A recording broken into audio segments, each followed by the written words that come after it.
अशा रेसिपीमध्ये आपलं स्वागत आहे। आज साराची तयारी केलेली आहे। सारासाठी खोबरं बारीक करून घेतलंय, 1 वाटी छोटी। लसणाच्या पाकळ्या घेतल्या, लसूण गावठी जास्तीच घेतलाय, आमटी सुंदर लागते त्याने। मसाला घेतलाय, आपला काळा मसाला, घरी बनवलेला मसाला आहे माझा, खूप सुंदर आहे। आणि आपण ही जी डाळ शिजवली पुरणाची कुकरमध्ये, ही पण थोडीशी घेतलीये सोबत। त्या पुरणाच्या डाळीचंच पाणी उरलेलं ते गाळून घेतलंय, ही वाटी भरून पाणी। हे असं घेतलं ना, सार खूप सुंदर असा घट्टसर येतो हे पाणी, आणि चव पण खूप छान लागते साराला। ही डाळ आणि ही बघा, ही डाळ आपण शिजवली ना पुरणासाठी, ती थोडीशी मी बाजूला काढून ठेवलीये। आणि ह्याच डाळीचं पाणी वाटी भरून हे बाजूला काढून ठेवलंय। हे साराचं सगळं साहित्य, आपण याचा सार करूया आणि खूप सुंदर लागतो याचा सार, तुम्ही करून बघा असं। आता आपण सगळं मिक्सरला लावून सगळं बारीक करून घेणार आहोत। हे बघा, आता आपण हे सगळं साराचं साहित्य हे सगळं बारीक करून घेणार आहोत मिक्सरमध्ये। मिक्सरमध्ये अगोदर खोबरं टाकलंय मी, आता हे खोबरं अगोदर बारीक करून घेणार आहोत आपण।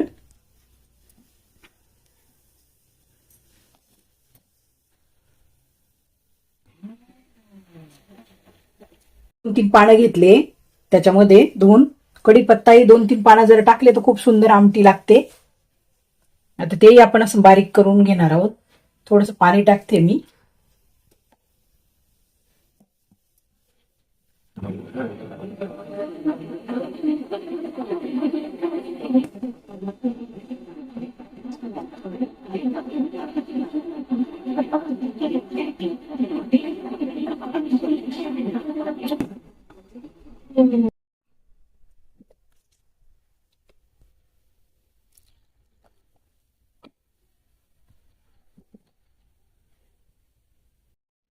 हे बघा, आता छान बारीक झालंय साराचं सगळं साहित्य।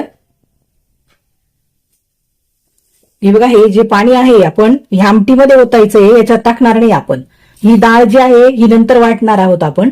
आता हे खोबरं, कोथिंबीर, कढीपत्त्याचे 2-3 पानं आणि लसणाच्या 5-6 पाकळ्या, हे सगळं बारीक करून घेतले आपण।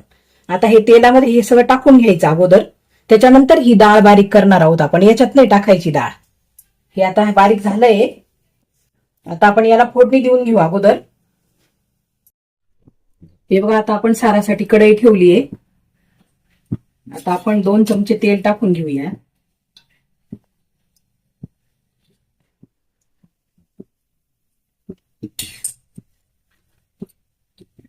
गॅस जोरात केलाय मी, तेल तापेपर्यंत थोडा वेळ थांबायचंय आपल्याला।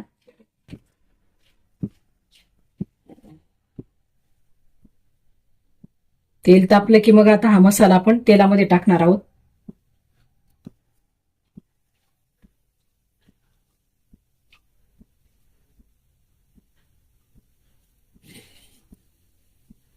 हा जो मसाला बारीक झालाय आपण आता तेलात टाकणार आहोत।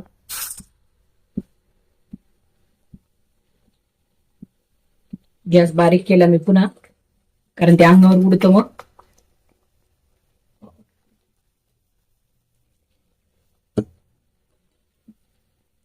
तेलामध्ये असा मसाला खूप छान बारीक गॅसवर होऊ द्यायचा तो।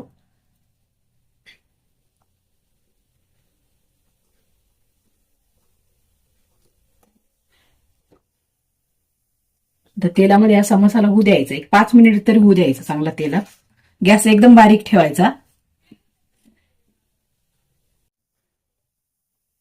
आता मसाला सुंदर परतलाय त्याच्या तेलामध्ये, असा बारीक गॅसवर छान परतून घ्यायचा। आणि गॅस मोठाही केला तरी आपण जवळ उभं राहायचं, म्हणजे फोडणी जळत नाही, ते मसाला जळणार नाही त्याने। आता आपण हे मिक्सरचं भांड पाणी टाकून धुवून त्याच्यामध्ये पाणी टाकूया।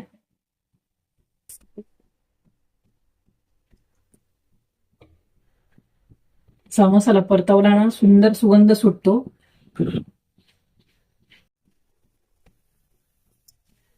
आता पाणी आपल्या अंदाजाने टाकायचं, आपल्याला आमटी कशी घट्ट पाहिजे की पातळ पाहिजे त्याप्रमाणे आपण पाणी टाकून घ्यायचंय।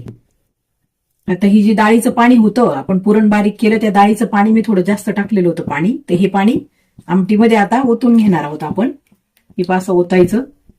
आमटी इतकी सुंदर होती, अशी घट्टसर रस्सा येतो तिचा। हे बघा, आपल्याला दिसतेच हे बघा, खूप सुंदर रस्सा येतो असा घट्ट एकदम। पातळ आमटी अजिबात दिसत नाही त्यांनी। तुम्ही असं करून बघा एकदा.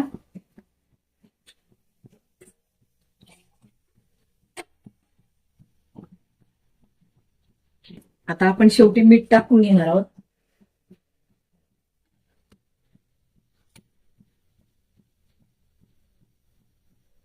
मी अर्धा चमचा मीठ टाकते. हे मीठ आपल्या अंदाजाने कमी जास्त आमटी असते त्याप्रमाणे आपण मीठ टाकून घ्यायचंय.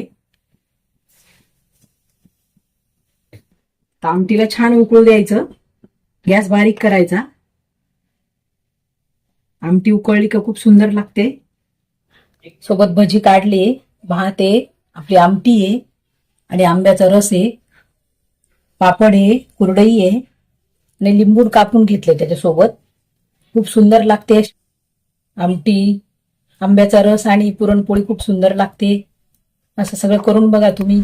चला तर मग भेटूया पुढच्या रेसिपीला. बाय.